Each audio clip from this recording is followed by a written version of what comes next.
But to these guys, power is the measure of a man. Sephiroth, the fearsome one-winged angel of Final Fantasy. And Vergil, the half-demon son of Sparta from Devil May Cry. He's Wiz and I'm Boomstick. And it's our job to analyze their weapons, armor, and skills to find out who would win a death battle. Yeah, okay, that's all well and good. Sadly, most of the time you're awful at it. I apologize, I'm sick, but I have to make a video on this video. You know I do. However, you might be a little surprised to find out that I'm not very upset with the outcome of this fight. Okay, just in case you didn't realize, you know, Sephiroth beats Vergil.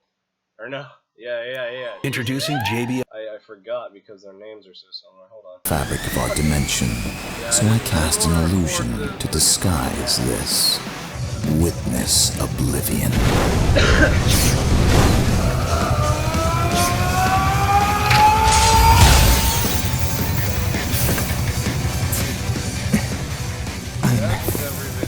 Free.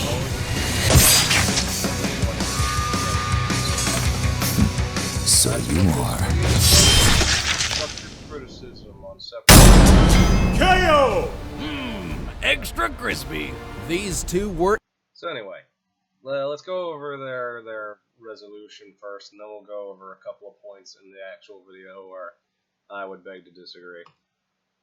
I did not mean to do that. Don't do that. extremely powerful swordsmen, but Sephiroth's cunning and stronger abilities led to his victory. Okay, just like a thing I want to point out, you really shouldn't use these words like cunning, especially when you talk about people like Vergil and Sephiroth. Just don't add on cunning. Just say he was stronger, and that's about it. He was stronger and could handle more. Don't say cunning. There was no amount of intelligence that changed the outcome of this fight. Wait a minute, I thought the lore said Vergil's sword could cut through anything. Why didn't it cut through Sephiroth's sword? Yum.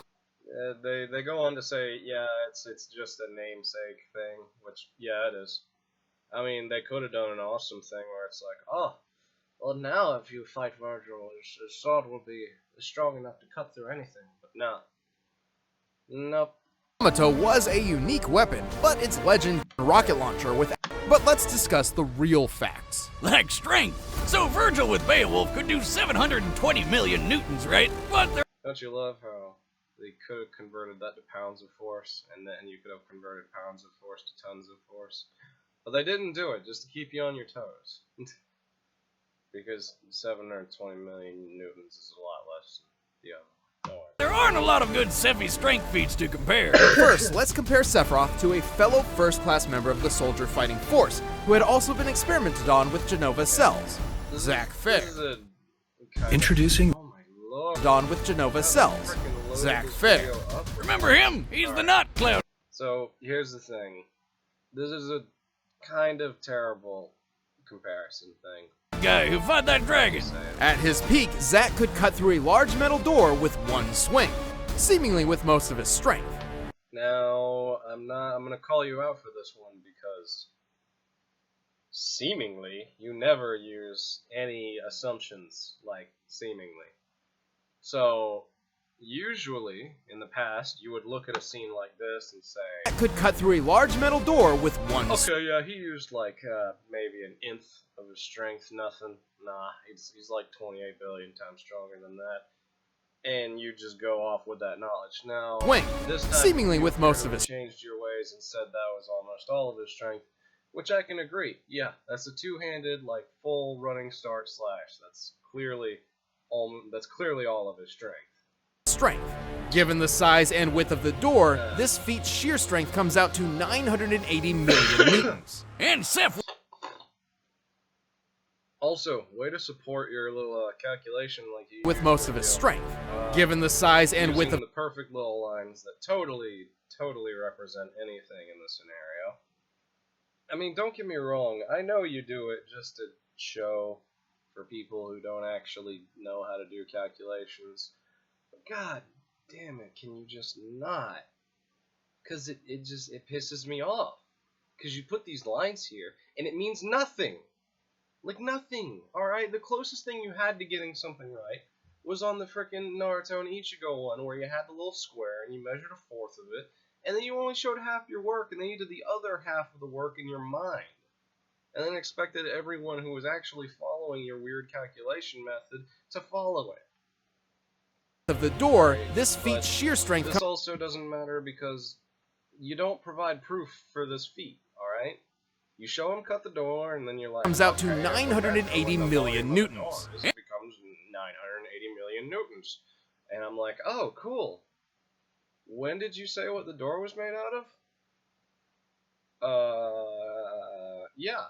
So, you can't, dude. Alright, it's not 98 million newtons of force if you cut through something with the consistency of cardboard. You need to provide more evidence, is what I'm saying. Alright? At least for shit like that. Whenever you're reaching this hard for a freaking...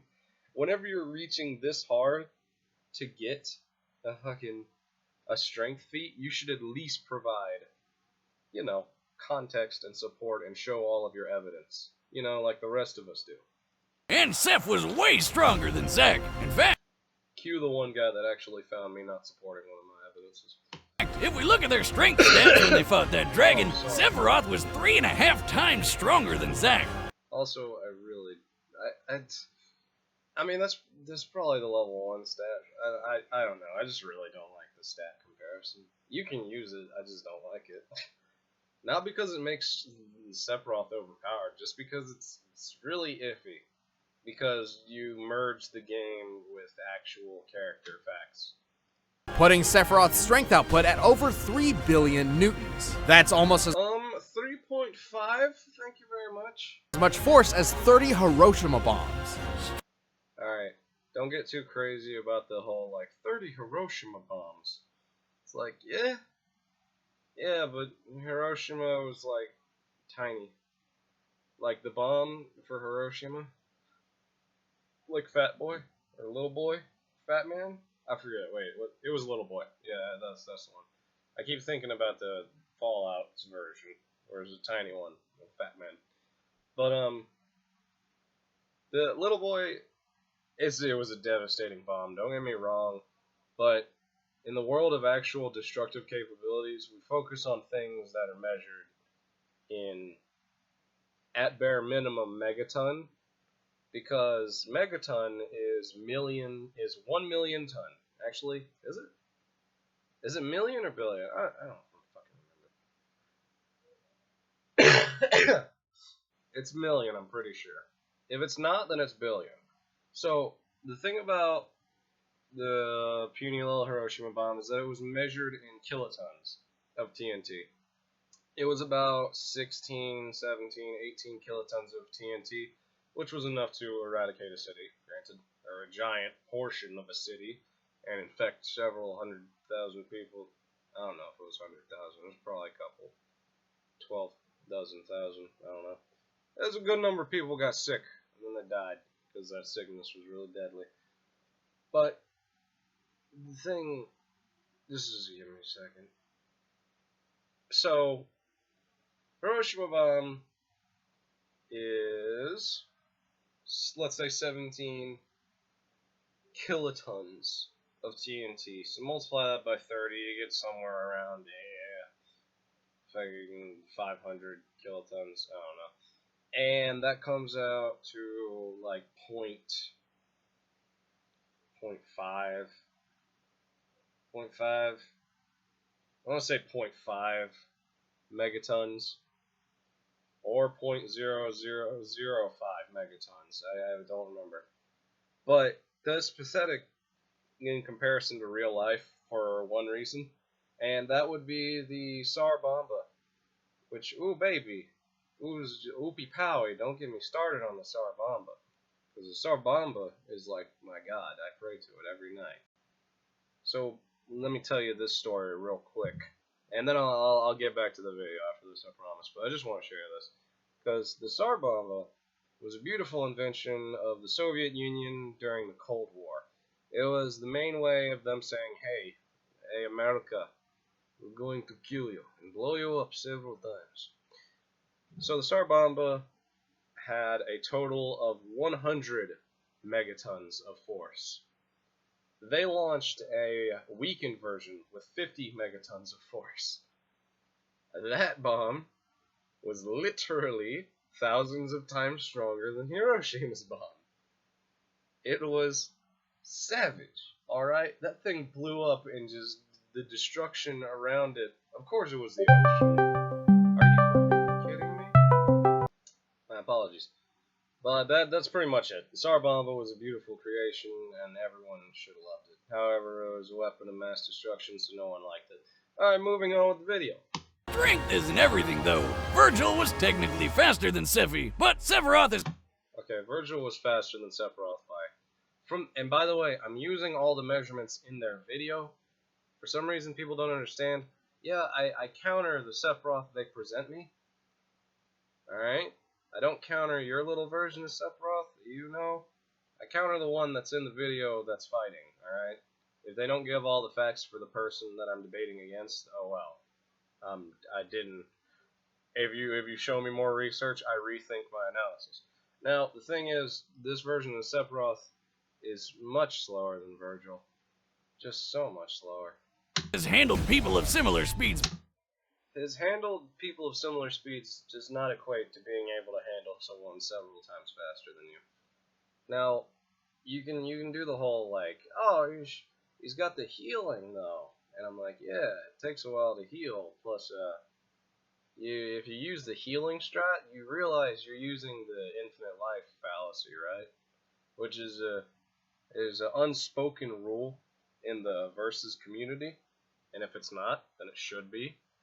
That if a person is immortal, in the sense that they cannot die, ever, for no reason, then they are not allowed to be in a versus battle, unless someone else has the ability to take away their immortality.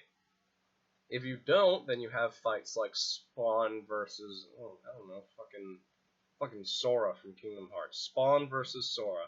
Sora has literally no way of killing Spawn. Spawn is invincible and cannot die.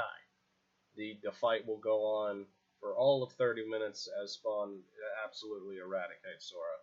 I mean, let's be real here, that wouldn't even be fair. Oh, Jesus. But you get where I'm going with this. So, I like to propose the rule, hey, if he's invincible because he can heal, like infinitely, of course, this doesn't mean healing factor, unless you're Deadpool. Because Deadpool's healing factor is very special in the fact that, you know, he's Deadpool. Alright, I shouldn't have to explain why his healing factor is special. Alright? But you get what I mean. Moving on. Before, plus Sephiroth could survive plenty of hits because his healing power is broken. Healing power is broken. Healing power is not broken during combat. See, a healing move takes place after you get hit. And unlike Final Fantasy VII, this isn't a turn-based game anymore. This is an action beat-em-up hack-slash-bitch game. Which means Vergil has the advantage, obviously. I mean, if we want to use fake, like, headcanon knowledge, it's like, Vergil has the advantage because he's used to fighting like this. However, Sephiroth he's just chilling. I don't know, maybe Sephiroth did that in Disodia or something. I don't know. The capabilities of Vergil's healing factor was nearly Okay. unprecedented. So yeah, you see that cut? He cut completely through Vergil, and Vergil's body didn't change whatsoever. In fact, Vergil But it was had fine, its limits. except he In kinda contrast, go on Sephiroth's again. healing abilities were only limited by his pool of magic. Okay. From what I know, suggesting that Final Fantasy VII's bosses function like normal bosses, and the fact that you must deplete all of their health in order to kill them, then that would suggest that, yes, while he can heal an infinite number of times, it does not matter, because you can just reduce all of his health before he can heal. So this point right here is kind of null. Which was unlimited. Well, he also had to take some time to cast each healing spell, but that's why he distracted Vergil with his illusions. Even though Vergil could easily see through these illusions, they're nowhere near. Let's face it, all right. The Sephiroth's illusions, sure, they can be cool and all, but they're nowhere near as devastating as the Demon Kings and all. I'm not talking about Mundus's. I'm talking about the weird guy. The weird, the guy who killed people with his illusions. You gotta admit, that's pretty good. If you can kill people with illusion, that's pretty lit. Or drive them insane. I don't really care. But you gotta admit, that gives Sephiroth immunity to friggin' mind control games. Except on special occasion, of course, which I'll get into in a second. We know Vergil was susceptible to illusionary and mental attacks, No. as it's happened to him multiple times and even led to his in-canon demise. Oh man, look at you looking at context clues. Alright, allow me to paint a bigger picture around why that happened. So, Dante and Vergil was fighting on the bridge between worlds. Already pretty lit. And so, Vergil, I'll get into why Vergil loses later. He loses. He takes one of the necklaces, and he takes. Did he take Sparta? No, he leaves. He leaves. What the? I want to say it's not Sparta. It's freaking.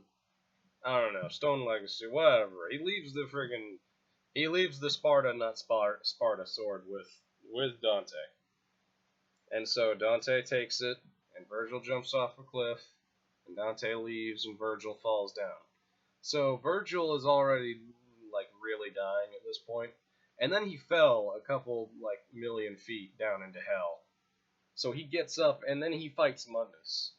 Alright, now Mundus is strong. He's really strong.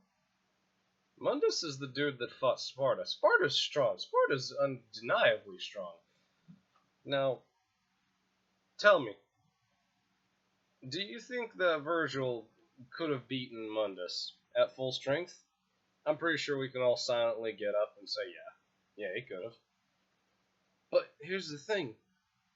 What's to suggest that Mundus can just mind control someone when they're at peak physical strength? There's absolutely nothing. In fact, if he could have done that, the fight with Dante would have ended much quicker. Seeing as how Mundus was at full strength, and Dante was as well, but Dante still killed Mundus.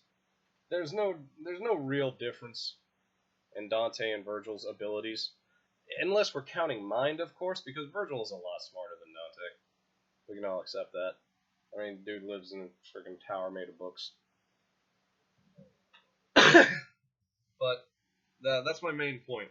So Mundus had to beat the ever-living hell out of Vergil after he was already had the hell beaten out of him. Mundus had to beat the hell back into him just to beat the hell out of him again. And so Vergil lost a fight, fell down a couple million feet into hell, and then lost another fight, and then finally Mundus was able to mind control him permanently. Now, you see where the problem is. So the ability to mind control Vergil only comes from when he is defeated and basically dead. You can't mind control him when he's at peak physical strength or even half strength. There is no one who's going to tell you that after fighting Dante, he still had half in the tank. And Sephiroth's illusions could hide his ultimate technique. Yeah, Nah. Vergil's healing was pretty awesome, but it was never gonna hold up under an exploding sun to the face. Okay, but about supernova, see, the way they explain supernova, which whatever, we'll use their definition of supernova as, teleporting, or the definition that they showed was, Sephiroth teleports his opponent into another dimension at a time when everything is exploding.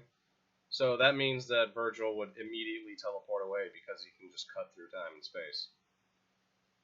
So there would this whole thing where Healing was pretty awesome, but it was no, he would have been gone immediately. From what we can see, the explosions take a second to travel, and Vergil moves incredibly fast. Yeah, no, Vergil's not Dante. He wouldn't try to tank that.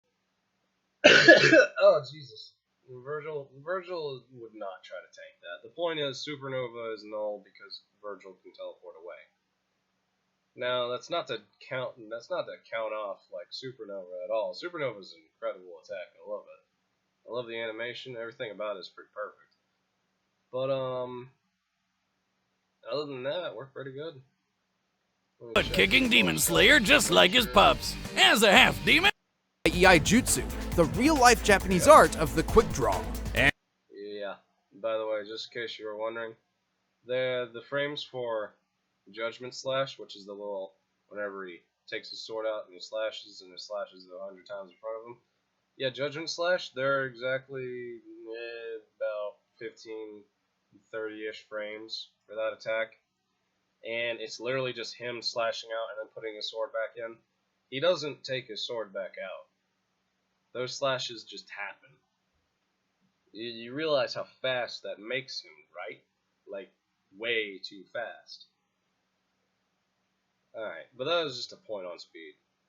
That just in case anyone wanted evidence to prove that Vergil was incredibly much faster than Sephiroth, then there's your proof, alright?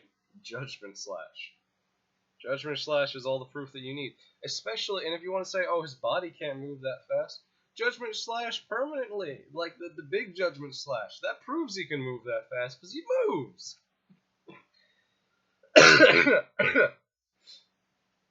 Oh yeah, well no, it doesn't show him moving that fast, because if he moved that fast, he just wouldn't move. No, it shows him moving around to slash that much area, but then it also provides proof that, yeah, he moves forward whenever he slashes. It's just whenever he does a small Judgment Slash, you can't see him move forward. Actually, I'm pretty sure wait a minute. Did they not even Quicker slashes straight from the sheet. Yeah, he backs up. Never mind. We're good. I was about to say, like, wait, doesn't he charge it? No, he backs up. That's even better. Now, there's only one more thing I gotta talk about. Looks like he digs Street Fighter. And it's how they were struggling to find ways to scale Vergil. Because they took Beowulf. And don't get me wrong, Beowulf, that's fine. You can take Beowulf. But come on. You can't ignore, like, friggin'... If you want to go off a DLC, you can't ignore that friggin' Vergil went through and fought the giant friggin' thing that Dante did. And if you want to argue, oh, but no, it's DLC, I can argue, okay, cool. Guess what's not DLC? Whenever Dante did it. Whenever he was older. And as far as we know, Dante doesn't really get, much stronger when he's older. Like, he fights Mundus, and that's about it. There's no actual growth going on there. That's more like he's just still having fun. He never gets serious throughout the entire series. He always stays at the exact same level, pretty much. And it's good. And there's an argument to be made that Vergil's actually stronger than Dante. Which the argument, there's two versions of this argument. There's the assumption one, and then there's the DLC argument. So in the DLC, as you can see, There's one more trick up Vergil's sleeve. For part 4, Vergil is walking through the place that Dante will later go to, because this takes place before part 3, which is whenever Vergil and Dante fight. Vergil goes through every single thing that Dante and Nero go through. He goes through both people's stories, and does everything, and then walks out and isn't scratched at all, and not even tired. Mind you, the entire story happens in a day. And Vergil walks in, does everything, walks back out, and isn't tired at all. Mind you, Dante did the same exact thing, and Nero did stuff too. Don't get me wrong, Nero's nowhere near their level, but he was there. I mean, Nero did stuff. But, yeah, you get where this is going. Alright? The DLC theory is that if Vergil could do this back when he was younger without trying, and Dante could do this when he was older without trying, it serves to say that at the time when they fought, Vergil was almost unarguably stronger than Dante. But then you got the other argument where, I don't know if I prefer this one more. I can't tell which one I prefer more. I mean, if you ask me, I'm always going to say that Vergil is stronger than Dante. But, the answer varies from person to person. So the other argument is that Vergil held back on Dante that he held back because he didn't really want to kill his brother. Now, it's hard to say because his character, throughout most of the time, like everywhere you look, his character is really against anything to do with having feelings. But sometimes in part 3, he shows care for Dante a lot. And sure, you go through and pick him out. I could find him if you let me search. But you can see that he definitely cares about his brother. He just really wants to become the ultimate Sparta destruction god demon. But in the very end, whenever he has to fight his brother, he decides that it's not really worth it to kill his brother. And so he lets himself lose. Which, in my opinion, makes the ending make sense. Because if he let himself lose, that means he had to make it look, he had to make it look like it happened. So he used up most of his actual strength, and when it came down to the final thing, the final slasharoo, he held back so that Dante could get the last hit. And then he fell down to hell, and then Mundus, and then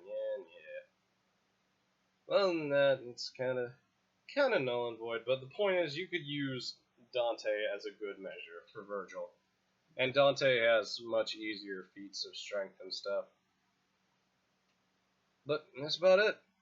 Yeah, so overall, I'm okay with the death battle, honestly. There's a couple problems overall. I agree with the win going to Sephiroth because you have someone who can heal an infinite number of times versus someone who can't. And if you do that, then it's dumb. You really shouldn't. But they did, and I'm just gonna let it slide. Oh, Jesus. But, yeah, that's about it. Alright. I'll see you all next time. Like, subscribe, do all that good jazz. Comment down below, argue with me. Sure, it'll go fine. I don't doubt it.